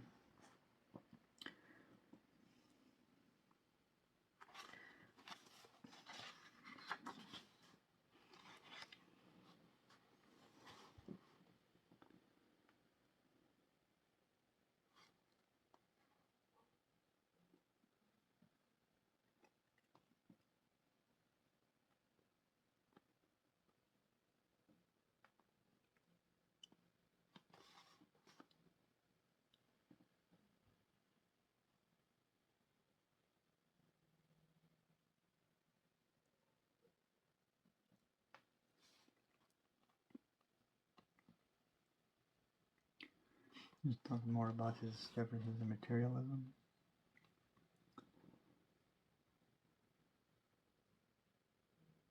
The subject of Florence's experiments and their results dealt with the central question of Jefferson's commonplace of Bolingbroke, the materiality of the mind or soul. Florence's book documented how by removing the cerebrum from pigeons, leaving the cerebellum intact, quote, the animal loses all its senses of hearing, seeing, feeling, smelling, tasting, is totally deprived of will, intelligence, memory, perception, etc. He lives for months without all his powers of motion, but without moving, but on external excitement, end quote. Sorry. And so Jefferson's pleasure with Florence's experiments was that they provided the evidence he had long sought, that the thinking faculty of animals and man are, far as he was concerned, was materially based, while Cabanis had, quote, gone far towards proving the anatomical structure of and action of the human machine, that certain parts of it were probably the organs of thought. Florence proves that it does exercise it, end quote. He wonders to the Marquis how the, quote, immaterialists, end quote, will oppose Florence's discovery. The French, this physiologists had discovered a significant weapon in Jefferson's hope for demystification of, quote, Platonic Christianity, end quote, and the cause of restoring, quote, primitive, end quote, or, quote, irrational Christianity, end quote. It is a shame that Jefferson was of such advanced age by the time he learned of Florence's experiments. He received his package from the Marquis a little more than a year before he passed. But the few letters he wrote to Francis van der Kemp, John Adams, and the Marquis remarking on Florence's are extraordinarily and revealing the nature, character, and importance of Jefferson's materialism. They are especially revealing as to how his long-held materialism was to his mind confirmed by the advancement of science and reason, and how discoveries relating to the nature of human understanding would contribute to his project of religious reform. Writing to Van der Keep, whom Jefferson had tried and failed to enlist in a project to publish a demystified biography of Jesus, which would have included Jefferson's syllabus on Jesus and his philosophy of Jesus extracted from the text of the Evangelists. In 1825, about Florence, Jefferson remarks that the materialist must now answer, saying, whether the soul remains in the body in this state deprived of the power of thought, or does it leave the body as in death? And where does it go? Can it be received in heaven while its body is still living on earth? These and a multitude of other questions, it will be incumbent on them to answer otherwise than by the dogma that everyone who believeth not with them without doubt shall perish everlastingly. The materialist fortified by these new proofs of his own creed will hear with derision these Athanasian denunciations. So Florence had provided something of the physical knowledge that was needed to debunk religious dogmatizing. Florence's discoveries discredited the dogmatic foundations of Platonic Athanasian Christianity, and they so proved to Jefferson's satisfaction that the dogmas were independent of and therefore separable from Jesus' moral teachings. Florence's provided a scientific empirical basis for Jefferson's long-held notion that the dogmas of religion had no connection whatsoever to its moral teachings. The kind of investigations that Florence was engaged in went some way towards debunking the prevailing dogmatism born of spiritualism that Jefferson believed, quote, perverted, end quote, Christianity into an, quote, engine for the enslavement of mankind, end quote. Jefferson claims in the letter to Van der Kemp that Florence demonstrates in fact that the cerebrum is the organ of thought and, quote, possesses alone the faculty of thinking, end quote. For Jefferson, this was no mere numerological experiment, but had important theological significance. Florence's experiments are ultimately for Jefferson a, quote, terrible tub thrown out to the Athanasians, end quote. Otherwise stated, it is a, quote, terrible tub, end quote, thrown out to immaterialism, spiritualism, and dogmatism. To Adams, he wonders what the, quote, spiritualist will say, end quote, and what the spiritualist will say about a being in the state induced by Florence's experiment, quote, whether it is the state the soul remains in the body, deprived of its essence of thought, or whether it leaves it as in death, and where it goes, end quote. Adams replies that he thinks that, quote, incision knives will never discover the distinction between matter and spirit, end quote, and so the question dividing materialists and spiritualists admits of no conclusion as, quote, the faculties of our understanding are not adequate to penetrate the universe, end quote. The spiritualist materialist question and the materialist basis of thought was one Jefferson Adams had debated in letters from 1820. While Jefferson seems to have at one time thought that the best one could do with regard to the issue was lay one's head on a pillow of ignorance. Ultimately, unlike Adams, for Jefferson, the question of matter and spirit was not so easily laid aside, where for Adams the controversy between materialism and spiritualism seemed an impenetrable mystery beyond human comprehension. For Jefferson, the question went to the very heart of human comprehension itself. The quote, crowd of skepticism, end quote. The question raised in Adams' mind was to Jefferson in need of resolution. In response to Adams' inconclusiveness, Jefferson stated, he said, I feel, therefore I exist. I feel bodies which are not myself. There are other existences than me. I call them matter. I feel them changing place. This gives me motion. Where there is absence of matter, I call it void or nothing or immaterial space. On the basis of sensation or matter and motion, we may erect the fabric of all the certainties we have that we can have or need. Once we quit the basis of sensation, all is in the wind. I cannot reason otherwise, but I believe I am supported in my creative materialism by the Locke's, the Tracys, and the Stewarts. And it says, and some months later, in response to Adams' suggestion that a professorship be established at the University of Virginia in the philosophy of human understanding, Jefferson raises the issue that was later confirmed to his satisfaction by Florenz when he asked why the action of thought could not have been given to a material organ of peculiar structure.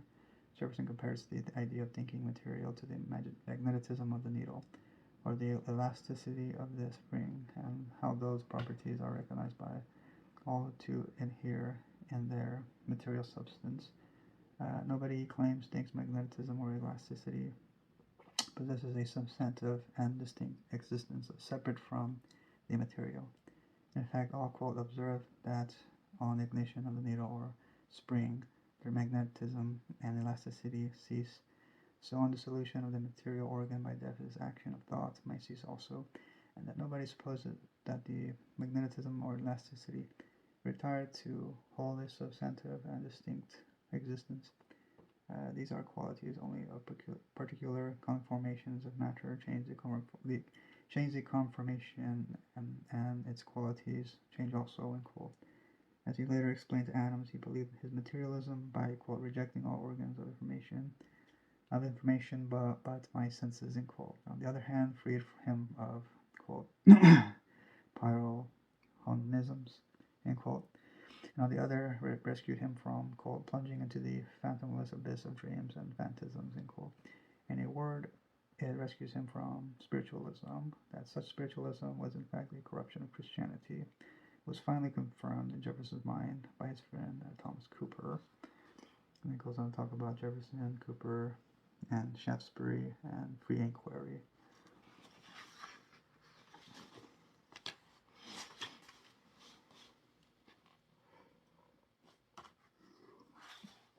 I think I'll stop there, but basically, I mean, I enjoyed the book